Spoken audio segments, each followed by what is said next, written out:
ఆంధ్రప్రదేశ్ రాష్ట్ర సముద్ర తీర ప్రాంతంలో దాదాపు 1,50,000 హెక్టార్లకు పైగా సాగులో ఉన్న తోట పంట జీడి మామిడి. సాగు విస్తీర్ణం అధికమే అయినా దిగుబడులు మాత్రం దిగదుడుపుగానే ఉంటున్నాయి.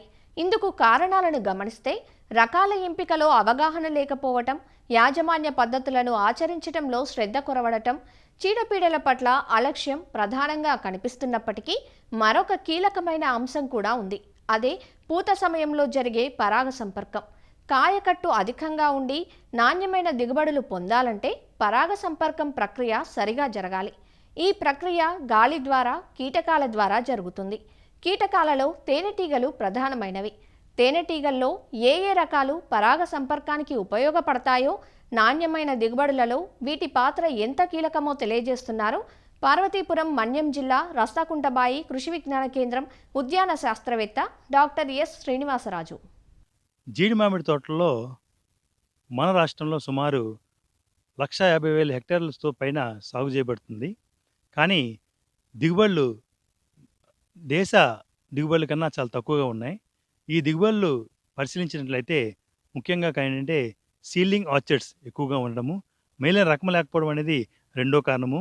3 సిఫార్సు చేయబడిన ఎరువులు వాడకపోవడము, సరైన యాజమాన్య పద్ధతులు పాటించకపోవడము అనేవి అతి ముఖ్య కారణాలు అయితే ఇంకొక ముఖ్యమైన కారణము పరాగ సంపర్కము లోపించడం వల్ల కూడా మనకి దిగుబడులు అనేవి అంత ఆశాజనకంగా లేవు. ఈ పరాగ సంపర్కం ఏంటంటే ఈ జీడి మామిడిలో దీంట్లో 2 రకాలైన పుష్పాలు మనకి అందుబాటులో ఉంటాయి. ఒకటి మగ పుష్పాలు, రెండోది పెర్ఫెక్ట్ ఫ్లవర్స్ కొజ్జా పువ్వులు మనకి ఎక్కువ కనిపిస్తాయి. ఈ పెర్ఫెక్ట్ ఫ్లవర్స్ కొజ్జా పువ్వుల శాతము సుమారు 10% ఉంటుంది. రకాన్ని బట్టి ఇది మారుతూ ఉంటుంది. అదేవిధంగా వాతావరణ పరిస్థితులు బట్టి కూడా దీని మార్పు మనకు గమనించవచ్చు. ఈ ఫ్లవర్ ఓపెనింగ్ అనేది యాంథసిస్ అనేది సుమారు మార్నింగ్ మనకి 9 నుంచి మధ్యాహ్నం 2 వరకు జరుగుతుంది. దాని నుంచి వచ్చే పుప్పొడి ఉత్పత్తి అనేది డెహిసెన్స్ అంటాము. ఈ డెహిసెన్స్ అనేది మార్నింగ్ 10 నుంచి మధ్యాహ్నం 12 వరకు జరుగుతుంది.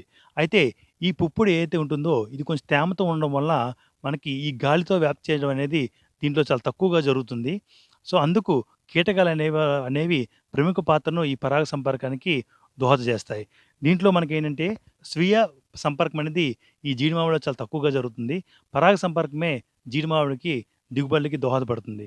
అయితే ఈ భారతీయ జీడి మామిడి పరిశోధన స్థానం వాళ్ళు చేసిన రీసెర్చ్‌ని అనుసరించి ఏంటంటే మనకు సుమారు ఒక 40 రకాలైన కీటకాలు ఈ పరాగ సంపర్కానికి అత్యంత అనుకూలమైనవి. అయితే దీంట్లో మనకి ముఖ్యంగా ఈ బీస్ జాతికి చెందినవి ఒక 4, నాన్ బీస్ జాతికి చెందిన ఒక మనకి ఈ కీటము బీస్ అనేవి అత్యంత ఈ పరాగ సంపర్కానికి ఉపయోగపడుతున్నాయని నిర్ధారించడం జరిగింది. వాటి గురించి చూసుకున్నట్లయితే ఎపీస్‌లో 4 తేనెటీగలు అనేవి అత్యంత అనుకూలమైనవి. అయితే మొదటిది ఎపిస్ డార్సెటా. ఈ ఎపిస్ డార్సెట్‌ని మనం ఏమంటామంటే rock bee or giant bee అంటాము. ఇవి జీడి మామిడి చెట్లు బ్రాంచెస్‌లో పెద్దగా తేనెపట్లు పుడతాయి. ఫెరోషియస్‌గా ఉంటాయి. దీనివల్ల మనకేంటంటే జీడి మామిడి పువ్వుల్ని సందర్శించడం చాలా తక్కువగా ఉంటుంది.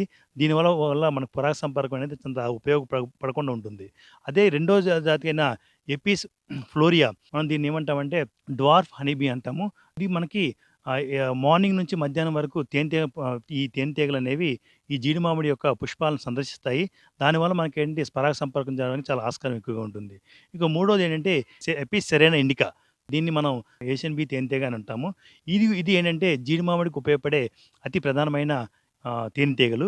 ఇవి ఎక్కువగా మనకి మార్నింగ్ నుంచి మధ్యాహ్నం వరకు అంటే ఆ టైంలో మనకి ఎప్పుడైతే కరెక్ట్‌గా ఈ పుప్పొడిని చేరవేర్చాలో ఆ టైంలో ఈ తేనెటీగలు ఈ యొక్క జీడి మామిడి పుష్పాలను బాగా సందర్శించి మనకు పాలినేషన్ చేయడానికి చాలా ఆస్కారం ఎక్కువగా ఉంటుంది.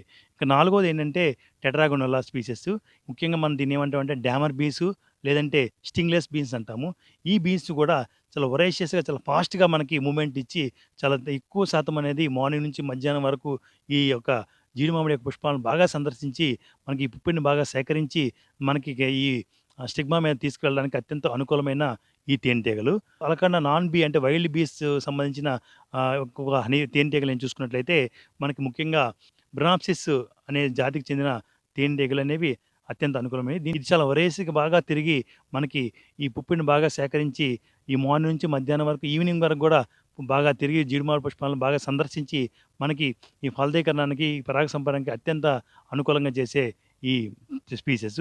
అయితే ఇవన్నిటి కూడా మనకి మన పరిధిలో ఉండాలంటే, మనకి సంవత్సరం పొడునా ఉండాలంటే, మనం కొన్ని మార్గదర్శకాలు కొన్ని మనం చేయాల్సొస్తుంది.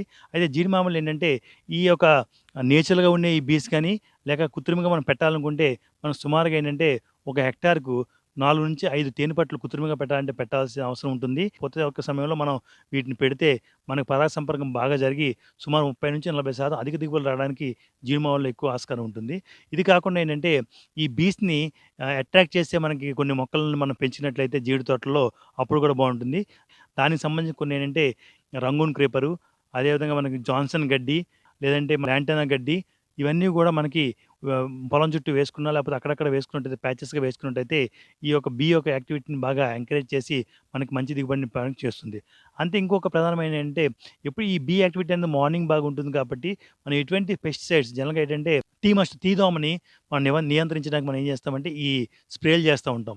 ఈ స్ప్రే అనేది ఈ యొక్క యాక్టివిటీని ఇబ్బంది పెట్టకుండా మనం మధ్యాహ్నం పూట ఎందుకంటే మనం మార్నింగ్ యాక్టివిటీ బాగా ఎక్కువగా ఉంటుంది కాబట్టి డైరెక్ట్ కాంటాక్ట్ అనేది ఈ హనీ బీస్ గాని, ఈ తేనెటీగలకు పడకుండా మన స్ప్రేస్ ఏవున్నా గూడా దాన్ని మధ్యాహ్నం పూటలో మనం మార్చినట్లయితే యాక్టివిటీ బాగా అభివృద్ధి చెంది మనకు బాగా ఉండి, మనకు పరాగ సంపర్కానికి బాగా ప్రోత్సహించి, మనకి దిగుబడులు సుమారు 30-40% పెంచడానికి చాలా ఉపయోగపడతాయి జీడి మామిడిలో.